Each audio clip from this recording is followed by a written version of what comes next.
Wow, this has been a hard weekend to gather thoughts on certain subjects that we're going to be talking about. And we may separate this in a couple of shows, and we're going to start off this one really hard. Welcome to this edition of Man with the Show. I'm Zane. Thank you for tuning in. Like we've said in many shows, very important. Subscribe, like, support, share.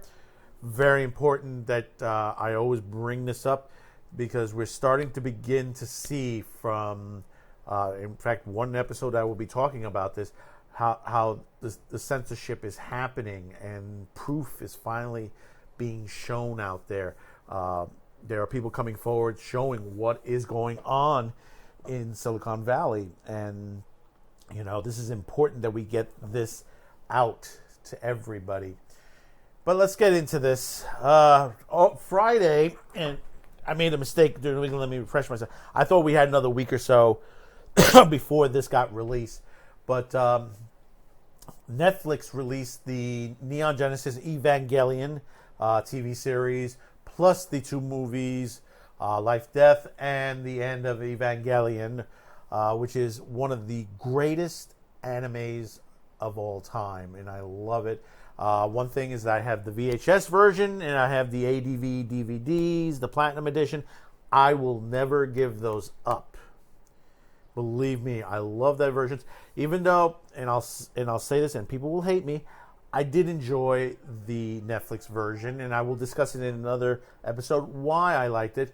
Was it better than the ADV? No, it's another interpretation of the show, and like I said, we'll discuss it then. There have been many changes to a lot of these animes and translations and stuff like that, and I think people are going a little bit over the top as far as this. But some of the criticism is standard criticism for many years, and I can't believe some of the criticisms from over a decade ago are just hashing back up again. And people are trying to put blame where blame is on Netflix and stuff like that, which it's very funny. But we'll discuss that in another episode, and I'm trying to gather my thoughts. And like I said, this is a hard subject to talk about. But one part of it, and I can't believe this, one day out, and some people predicted it, and I said, how long would it take for them to make this comparison? And what I'm talking about is the Verge. On the 22nd, the Verge put this article out by Bijan Stephen. Neon Genesis Evangelion is a perfect story for this moment in history. Now, I looked up the guy, and the guy's a young guy, and he's probably, I don't know if he saw the original or anything of that nature. But when I read the story, it's like, I don't think he got it. I don't think he got the story. But I'm not going to go into whether he got the story or not. It's one of the paragraphs that gets me.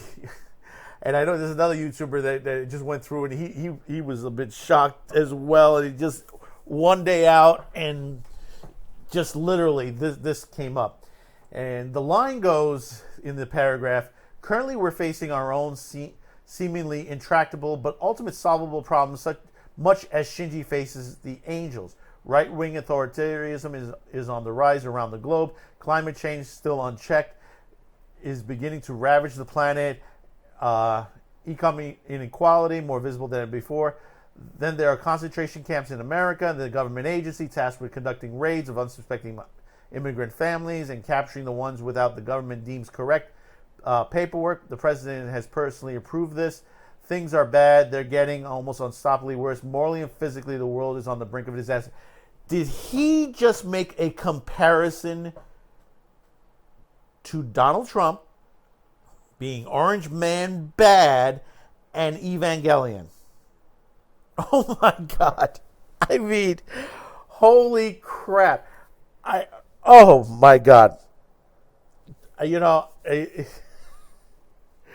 Wow. Now I'm frightened for them to bring out Captain Harlock, Galaxy Express 39.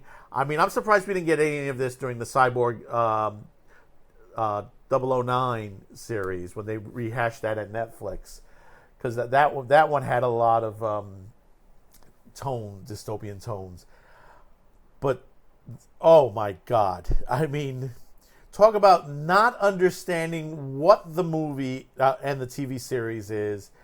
And they threw it in, they just had to throw down, this is The Verge, who's also part of Vox. And we all know the problems Vox and Mr. Kalamazza has given YouTubers. And here we go, another person that just literally, I don't know if he just really understands anime or just watches it for the hell of it, and just because for you to make comparisons like that is just literally insane. And see, this is the problem with social media. You have people like this that have these thoughts, and I mean, listen, he wants to spew it, fine. I ain't gonna stop him and stuff like that. But some people have to understand, and especially someone, like some of the media, if they work for the media, something like that, you say, you can't say things like this. This is really stupid. If you're in the media, you're trying to make a comparison with an anime that, is the end of the world, somewhat. It depends on what perspective you think of it, or, and the way things are going, and comparing it to American values, what's going on in the news, because you don't agree with something, that you don't agree with what's going on, you want to throw it out there and it says, oh, Orange Man bad, just like anime and Evangelion, it's the same thing, and it's, oh wow, there's so many things, this whole article. Go out and catch this article, because when you read down and his explanation of the series itself and the movie, it just doesn't play in the parameters of what Evangelion is. And let me tell you, I loved Evangelion, and I did watch. I think I got as far as episode 12 this weekend. And I did the end of Evangelion. I plan to do Life and Death and the rest of the series. The version that I saw on Netflix, I enjoyed. People are going to disagree with me. They're like, oh, it was terrible. It was awful. But I also have the ADV version, and I enjoyed that one as well. And we'll discuss this also. There are multiple versions of Akira. Akira was remastered, redone, change of voice actors, change of scripting and stuff like that. But the thing about it is, and most people, and the criticisms, some of the criticism I hear is like, oh, it's poorly translated on there. Everything in the 80s, 90s, a couple pieces in the 2000s. One thing about English dubs, they just basically poorly translated, and we'll go on that on another episode.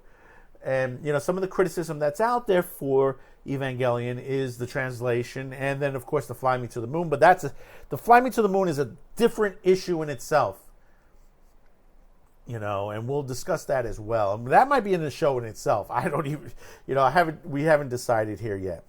But when you have now the media just trying to push out, this narrative that, the comparisons to what's going on today in the political atmosphere and all that.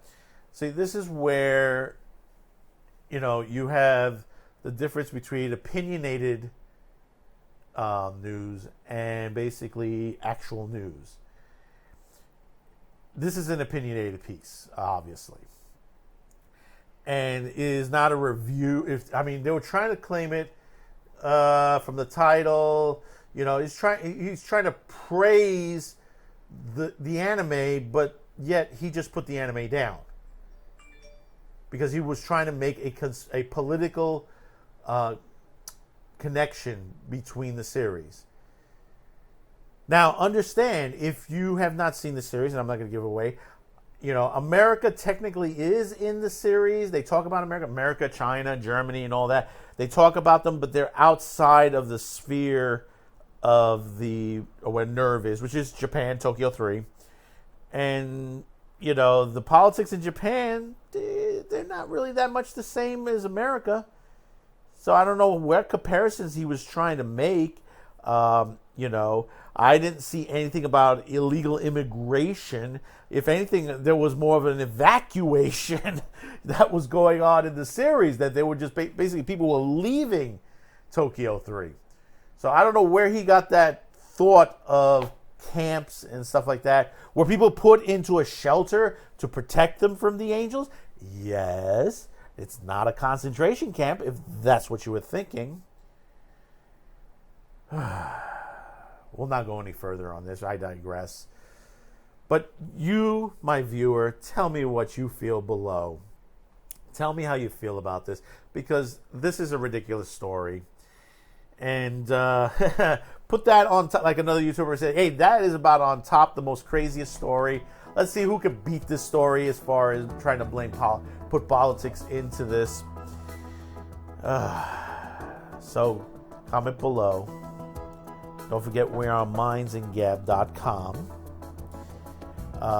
You can also find us on DLive very soon on there. I believe, hopefully, we'll be doing another 2 weeks. We should be doing a live show there. Also, don't forget, we are on BitChute. If you happen not to find our programming here, if the channel is gone, shut down, you will still find us on BitChute. So I would suggest sign up there too. Subscribe to us here on YouTube. Also, the subscribes and likes, very important. It moves us hopefully up the notch, and they're not continuing to shadow ban us. And just hold our content away, because we're finding out that basically YouTube is setting algorithms that basically you couldn't find us on search patterns, basically hiding us in the YouTube algorithms. And we're just finding out about this on the Project Veritas. We'll be discussing a little bit of that tonight. The article, the little video Project Veritas just put out with a Google whistleblower. That's going to be very interesting. So, subscribe, like, support, share. Always share the video. Very important. And if you could throw a couple bucks our way, please do. Links are below. We're at Streamlabs, BitChute, and also teespring.com. So we'll see you a little bit later tonight. Subscribe, like, support, share.